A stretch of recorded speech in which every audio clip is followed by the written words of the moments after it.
knife fighting that is a kind of a martial art in Sicily. And so there's a lot of grounding in the sort of historical context of the story.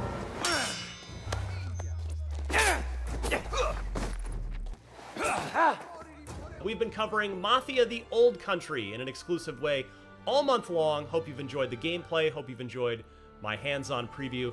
Now I have the pleasure of talking to the studio president and the game director. Nick Baines in the center, and on the right side of your screen, Alex Cox, the game director. Guys, welcome. Hi, Ryan. Great to be here. Hi.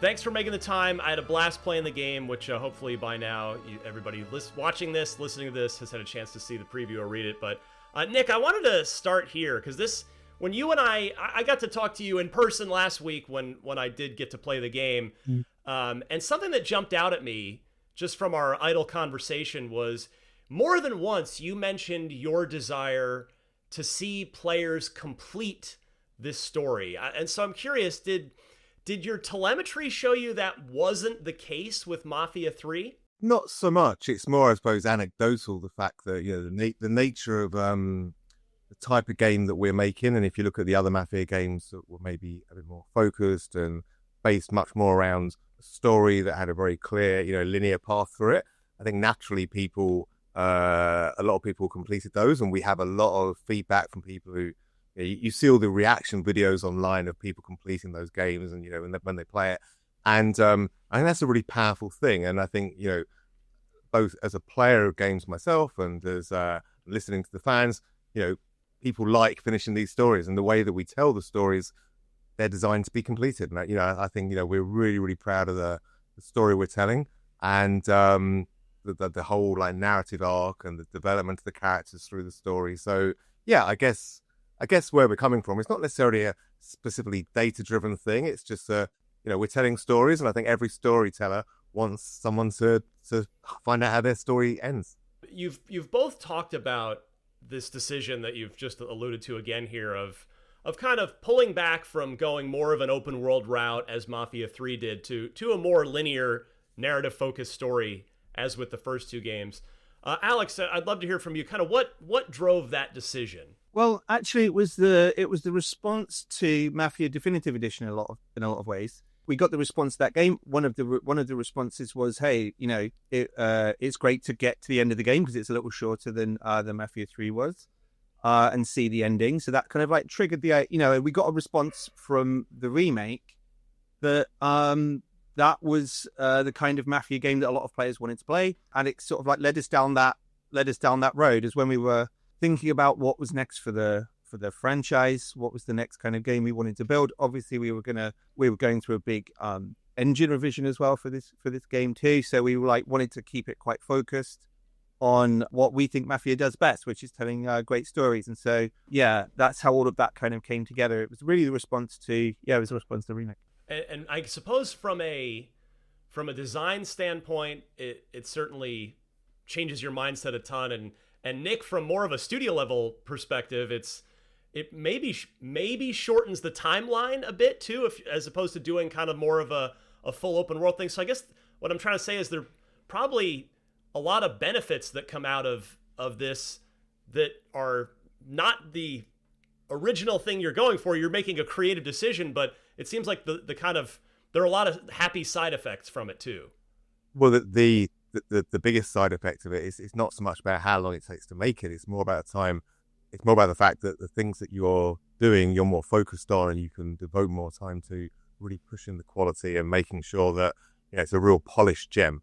That everything in the game has had the right amount of attention spent on it to make sure that everything the player encounters feels really, really high quality, and that we get to deliver what we want to do. And I think sometimes, just generally as developers, you want to focus on everything, but you have to make choices and prioritize. And naturally, the more focused your game, the more you can actually polish everything. So that's very much a key thing about the whole kind of I use the expression polished gem as absolutely something we've referred to throughout development in terms of our focus and how we wanted to focus on this. I mean, that was the formula for Mafia 1 and Mafia 2 as well. And, that was the kind of the design principle that we wanted to return to. Both of those games were I'm talking about the remake of Mafia 2, but it probably applies to the original game as well back in 2002. But when we're talking about a highly choreographed, high quality action adventure game with a linear story with this beautiful kind of like world backdrop or however you want to refer to it, that's the formula we wanted to revisit. And as Nick mentioned there, like, you know, the amount of time and attention that we're putting into the cinematic presentation, the action adventure gameplay is, you know, much higher than games that really focus on a broader sort of breadth of world gameplay. The gaming community responded incredibly positively to the news that you guys were kind of going back to that more narrative linear focus from the first two games, and there was a really positive reception. Certainly gamers are happy when they hear that the game is going to cost a little less than they might have initially expected. It's $50 price point for you guys, and I know the price is ultimately set by your publisher at 2K, but I suppose the one maybe concern's probably too strong a word, but just maybe slight defensive worry that I think is natural from a lot of gamers is that, oh, well, this must mean the old country's really short. Now, I know you guys probably don't want to sit here and give a number for how many hours this game is, because then people just attach good or bad things to that. But I guess would you like to address any of those sort of defensive concerns about kind of quote unquote getting your money's worth? Yeah, absolutely. So I think the first thing is, I mean, again, obviously we're not going to give an exact number, and partly that is it's obviously different for every single player. But generally speaking, if you think of like Mafia 1, Mafia 2, that's roughly the same scope and scale as this game. And I think, you know, as hopefully, I don't think anyone's going to be disappointed if they're going into it with that expectation. Like you say, really, you know, as developers, we don't really think about the price point. We just focus on making the best game possible. But this game, I feel like it drips AAA quality, right? When you play the game, I don't think anyone's going to play this game and feel that, oh, this is a low budget game. That, you know, it looks incredible. It plays really well. There's all the depth you'd expect in terms of dialogue and the world that's been created around the players and the experience they go through. So I think really no one needs to be concerned about the quality of the game or anything like that, or it being super short. I mean, I saw someone online when we announced the price saying something like, oh, I bet it's like 3 hours. So it's like, it's not 3 hours. But go into it expecting a Mafia 1, Mafia 2 style experience. I think everyone's going to be super happy. I really get the sense, and again, you guys have kind of already almost said it here directly, that Mafia 1 really is kind of the touchstone or the North Star for this project because of that reception that you mentioned to the definitive edition. Can you kind of speak to that of how the reception to the remake of the first game energized the team and sort of drove the creativity for this one? Yeah, and it's funny actually, because when we came to do the remake, what we did is we actually channeled the design philosophy, the creative approach of Mafia 2 to the remake, to the original Mafia. So, like, if you know what I mean, we structured it in the same way. We presented the chapters in a very similar kind of way to Mafia 2. So it was kind of like, what would the original Mafia have looked like if it was remade through the sort of creative lens of Mafia 2? And so this project has been, in a similar kind of way, taking inspiration from both of those titles. It's structured, as you mentioned chapters, for example. It's got a very similar structure to those games. That's how we divide up our story. Our stories, again, in a similar way to those two titles, spread over several years of time. You know, there's significant kind of changes through Enzo's journey.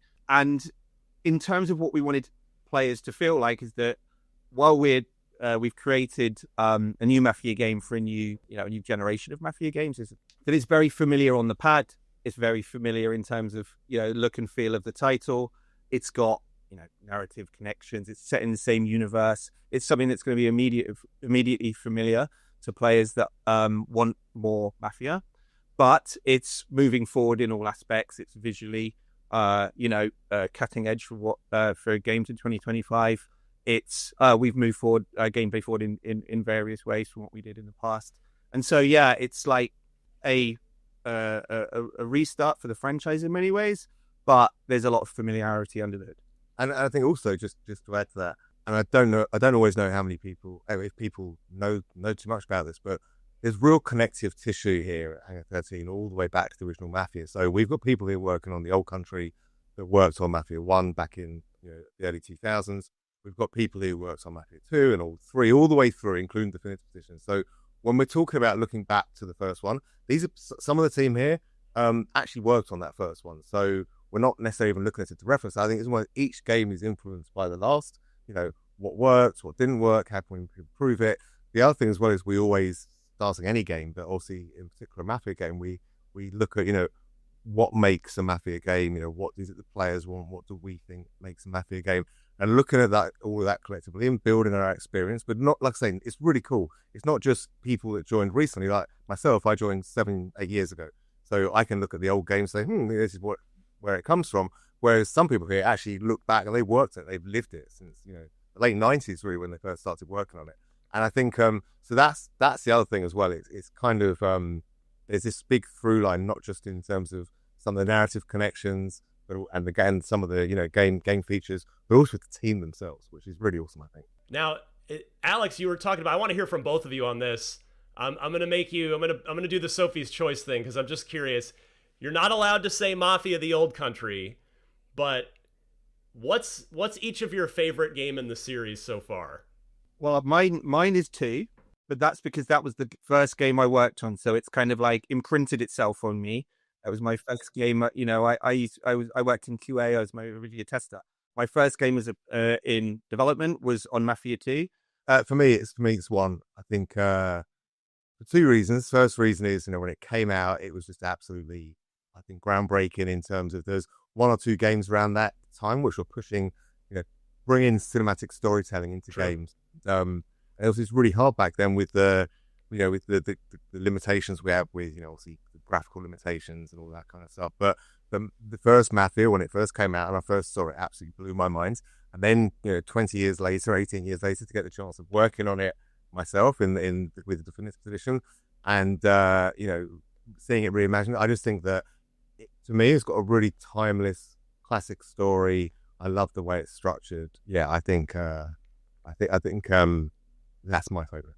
There were no wrong answers, by the way. It was sort of a trick question in a good way, but I love both. And obviously, of those responses. you're right. Now it's old country. For sure.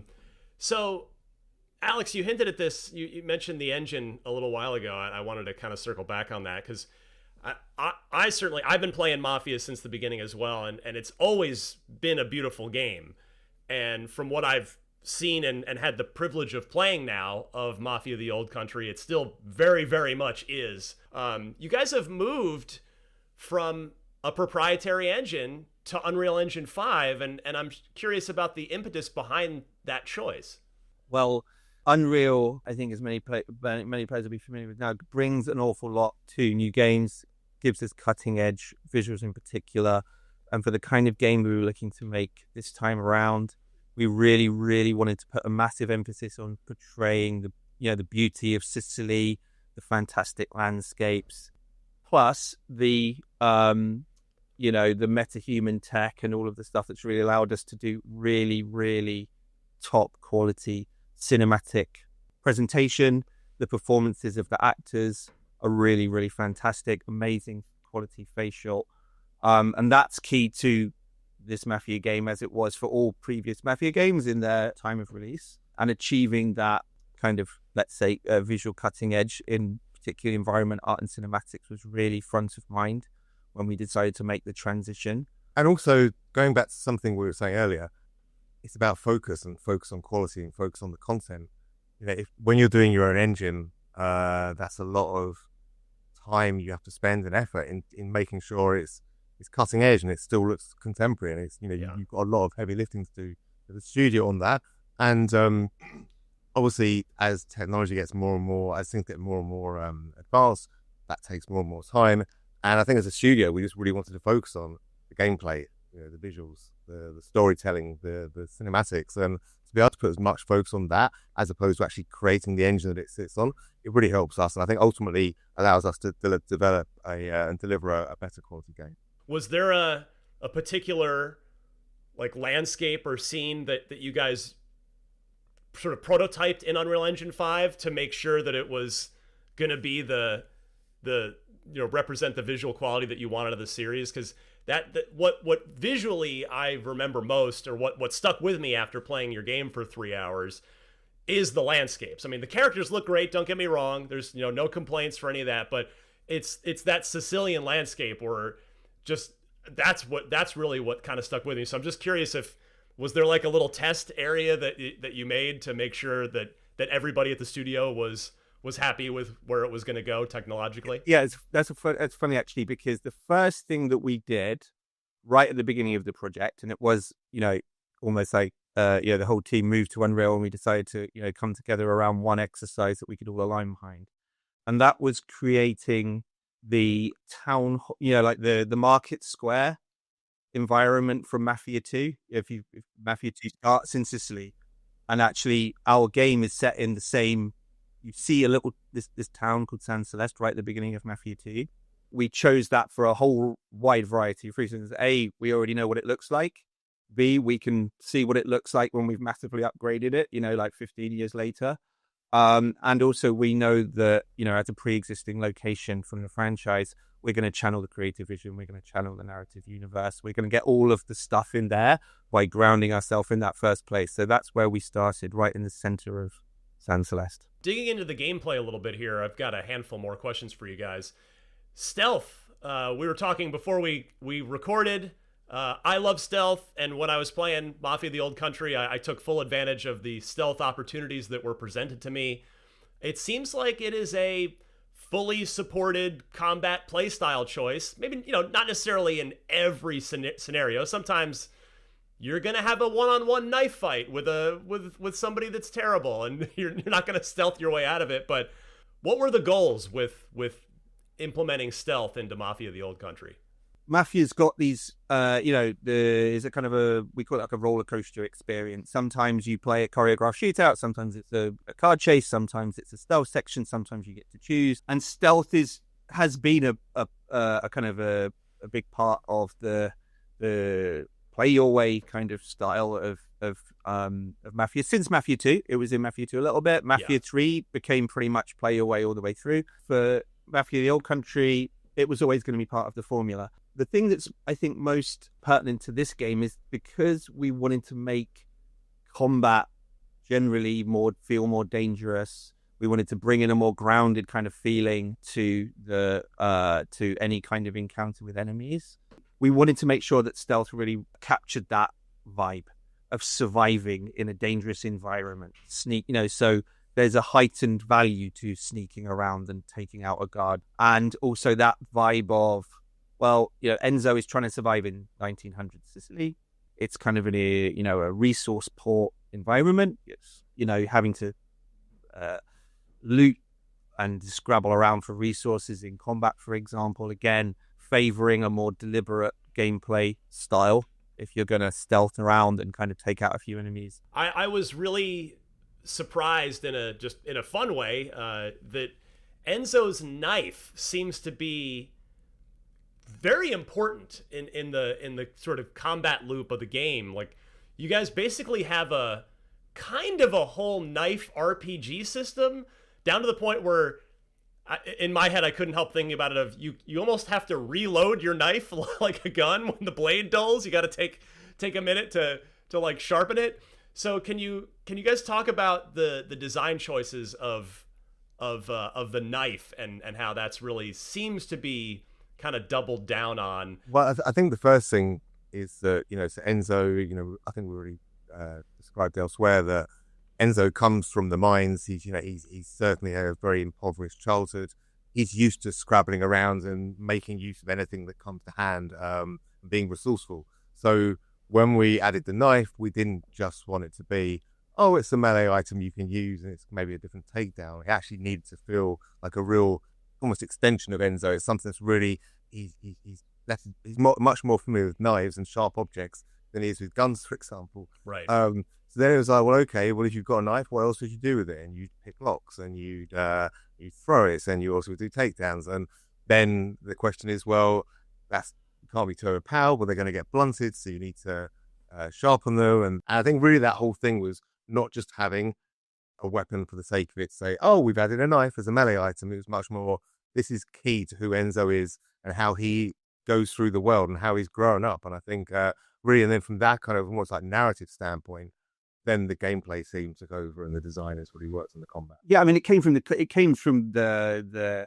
kind of the history of Sicilian criminals as well. You know, like that idea of a Sicilian criminal armed with a knife is you know, sort of like part of the history of the Sicilian mafia. Knife fighting that is a kind of a martial art in Sicily, and so there's a lot of grounding in the sort of historical context of the story, and the vision of, yeah, I mean, particularly when it escalates into knife duels, you know, like Enzo versus bad guy on a kind of a sun-drenched hillside, like fighting to the death, is a core angle that really sells the unique aspect of this game. Like, what's the vision of this title? It's grounded in that 1900 Sicily setting, while still, broadly speaking, playing like a Mafia title as players would expect. On a sort of similar note about authenticity, there is a good bit of Italian spoken in this game, even when playing in English.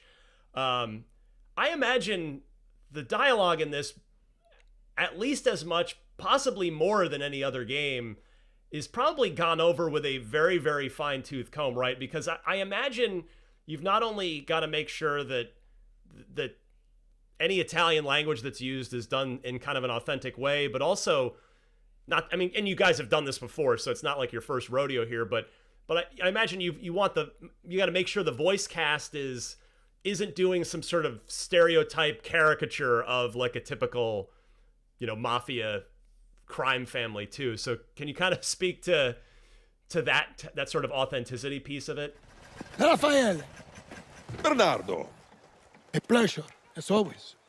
When we look at the previous Mafia games, Mafia 1, 2, and 3, the performances, the kind of authenticity, the particular locale, Chicago, New York, New Orleans, comes across from the performances, the actors, and all of that stuff. Now, we knew in this case we were going to be making a game that was primarily English language first. You know, English language is the native language, but had to be accented.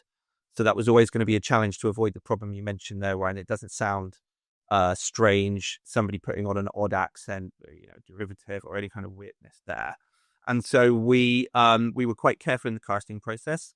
Several of the main cast are native Italian, so that helps, including Riccardo, who plays Enzo. He's a native Italian, and again, like, and everybody else could do a very plausible accent. Everybody spent some time with a voice coach as well to make sure that they were, you know, as close as possible doing an authentic Sicilian accented English. What are you doing, Cesare? Keep him steady. And then we've been consulting with a partner team and a developer in Sicily as well, who's been giving us a lot of advice about cultural matters, including performance and such. Just about done here, but I'm curious why a prequel this time versus either continuing forward in time after 3 or maybe even going back to somewhere between 2 and 3. So can you guys, just curious, the decision to put the timeline where it was in this one? There's a lot of reasons. I mean, one of them was we wanted to start up a whole new story arc for the Mafia series. And so what better way than to go back to the very start of Mafia? What's really nice about this game, I think, is you know, for new players who are jumping on for the first time, they don't need to have played any other Mafia games. But for players who have played the other games, there are links and certain Easter eggs and character hints and that kind of stuff in there, which links it all together. And it just felt like a good place to start. You know, the origin of organized crime, the origin of the franchise itself, whilst also setting things up for the future. And also, I think, you know, one of the things we always look at with Mafia is, you know, we're letting players play the mob movie, and we've done the big American crime cities, and it's felt like a really unique, but very appropriate place to go to. We thought it'd be a beautiful environment to make a game in, which, as you said, it has been. And it's just a unique story, I guess. So I think that was just some of the things. It gives gameplay opportunities that, you know, if we'd gone to another city, it might have, you know, not given us the opportunity to do what we've done in this game. And also in the future, who knows where we'll go next. But this felt like a really appropriate place to kind of kick things off in this next story arc. Love it. All right, I saved my most important question for last here.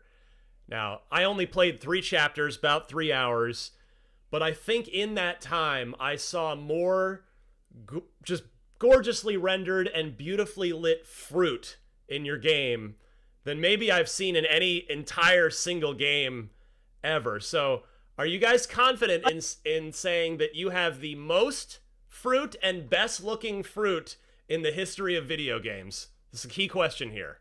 Yes, I'm happy to go on the record and state that is correct. 100%. Mafia: The Old Country is out on August 8th, if my memory is correct, for PC, PS5, Xbox Series. If anybody hasn't seen the rest of our Mafia Monday IGN First content, check it out on IGN.com or our YouTube channel. And guys, I just want to say thank you and had a great time playing the game. Nick Baines, studio president at Hangar 13, Alex Cox, the game director. Guys, thank you so much. Thanks, Ryan. Cheers. Thanks a lot.